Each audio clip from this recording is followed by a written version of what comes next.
how would you start to unpack some of those things and allowing to cultivate that balance that I think everyone can understand in this day and age, the need to contribute, the need to have purpose, and at the same time surrendering to the Tao, almost the primordial river of the universe, and allowing that to occur.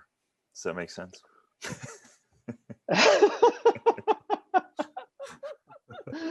I'll simplify that question in my mind and respond. I think two responses. You mentioned having the clarity in your purpose in your work and what you're doing, and then in the other side, I'm not sure what the right word would be to encapsulate that. Maybe spiritual side or something. There seems to be not as clear clarity of purpose. I always think that there are 4 steps when it comes to spirituality. Step 1 is philosophy. We have to gain absolute clarity on what our philosophy is. Our philosophy defines the goal, and I'll share a little bit more than that on that. Philosophy defines the goal defines the path defines the lifestyle. I'll give you a very simple example. Now, Christianity is a huge religion with many denominations. If you take somebody from one denomination and they subscribe to Christian philosophy, and you ask them what is the goal, a person may be heard to say, "Oh, my goal is to enter the kingdom of heaven and serve Jesus Christ, my Lord and Savior. So I need to go to heaven and serve Christ, my Lord and Savior." That's the goal. Now you have that clear goal. It's external because heaven is somewhere up there. It's where they typically point to in the sky. And then what is the path to get there? And is what is the lifestyle I need to live in order to stay on the path to get to that goal?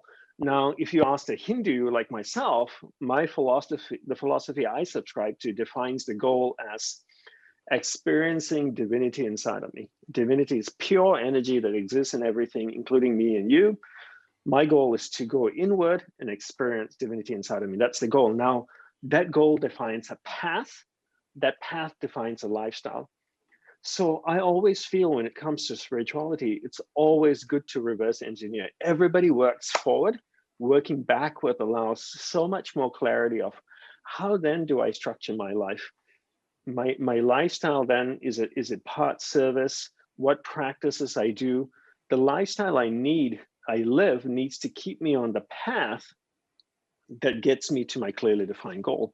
But if you don't have a clearly defined goal in your spiritual life, then it becomes a mishmash of everything, right? It's like, oh, this sounds great. And, that sounds really good. I'll do a little ayahuasca and I will do a little of this. I'll do meditation. I'll do some headspace. I'll do yoga, maybe paddleboard yoga, why not?